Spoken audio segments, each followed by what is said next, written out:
মুসলমানদের মাঝে এমন কিছু সম্মানিত সৌভাগ্যবান ব্যক্তি আছেন যাদেরকে মুস্তাজাবুদ দাওয়া বলা হয়। আল্লাহ সুবহানাহু ওয়া তাআলার সেই সৌভাগ্যবান নেককার বান্দা যার দোয়া সাধারণত আল্লাহ সুবহানাহু ওয়া তাআলা ফিরিয়ে দেন না।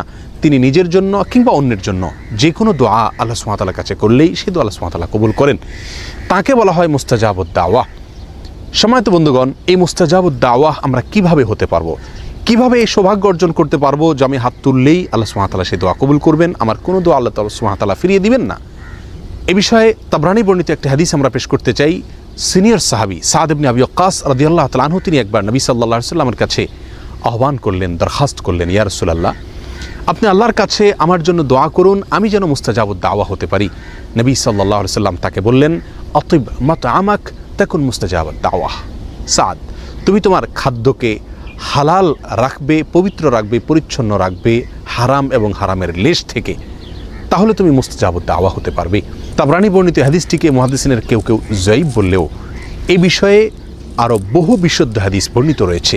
সহিহ মুসলিমের এক হাদিসে নবী সাল্লাল্লাহু আলাইহি ওয়াসাল্লাম ইরশাদ করেছেন যে একজন ব্যক্তি অনেক সময় দুর্গম পথ পাড়ি দিয়ে অনেক দূর দূরান্ত থেকে মক্কায় আসেন, দোলায় মলিন অবস্থায়, চুল এলোমেলো অবস্থায়, ক্লান্তি এবং সকল কষ্টকে উপেক্ষা করে তিনি এসে আল্লাহর দরবারে হাত তুলেন, দোয়া করেন মক্কায় এসে, বাইতুল্লাহ এসে, এবং তার চাওয়াগুলোকে পেশ করে থাকেন এবং এমনভাবে চান যেন আল্লাহ তাআলা তার দোয়া কবুল করবেনই করবেন। নবী সাল্লাল্লাহু আলাইহি ওয়াসাল্লাম বলেন, আন্না ইউস্তাজাবু লাহ, সে ব্যক্তির দোয়া কিভাবে কবুল হবে এটা কিভাবে কল্পনা করা যেতে পারে? কারণ সে ব্যক্তির দেহ গঠিত হয়েছে হারাম দিয়ে, তার যে সম্পদ তিনি গড়ে তুলেছেন সেগুলোর পিছনে হারাম উপার্জন রয়েছে, হারামের ভূমিকা রয়েছে। অতএব সেই ব্যক্তি আল্লাহ সুবহানাহু ওয়া তাআলার কাছে যতই দোয়া করুক, যতই মক্কায় গিয়ে দোয়া করুক, যত কষ্ট করে এসেই দোয়া করুক না কেন, আল্লাহ সুবহানাহু ওয়া তাআলা তার দোয়া কীভাবে কবুল করবেন? অর্থাৎ দোয়া কবুল হওয়ার কোনো প্রশ্নই উঠতে পারে না। সম্মানিত বন্ধুগণ, এই হাদিস আমাদেরকে যে বার্তা দেয়, আমরা যদি মুস্তাজাবুদ দাওয়া হতে চাই, আমাদের দোয়া আল্লাহ সুবহানাহু ওয়া তাআলা ফিরিয়ে দিবেন না, সকল দোয়া আল্লাহ তাআলা কবুল করবেন, এটা যদি আমরা চাই, তাহলে আমাদেরকে সর্বপ্রধান এবং মূল যে বিষয়টির প্রতি খেয়াল রাখতে হবে সেটি হলো আমার খাদ্য গ্রহণ এবং যে কোনো উপার্জন যেন সম্পূর্ণ হালাল হয়। সাদ ইবনে আবি ওয়াক্কাস রাদিয়াল্লাহু তাআলা আনহুর একটি বকরি ছিল। একবার বকরিটি তার প্রতিবেশীর ঘরে প্রবেশ করে সেখান থেকে কিছু খাবার খেয়ে বের হয়ে এসেছে। তিনি সেটি খেয়াল করেছেন।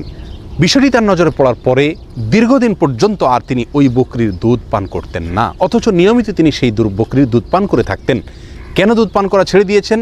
শুধু এই জন্য যে এই বকরি যে খাদ্য গ্রহণ করেছে, অননুমোদিত আরেকজনের খাবার সে গ্রহণ করে এসেছে, অতএব এর ফলে তার দেহ গঠন হবে, তার দুধ সেখান থেকে গঠন হবে, সে দুধ আমি পান করলে আমার শরীরের ভিতরে সেটা প্রবেশ করবে এবং আমার দোয়ার ভিতরে তার প্রভাব পড়বে, আমার দোয়া আল্লাহ সুবহানাহু ওয়া তাআলার কাছে কবুল হবে না, আমি মুস্তাজাবুদ দাওয়া হতে পারবো না।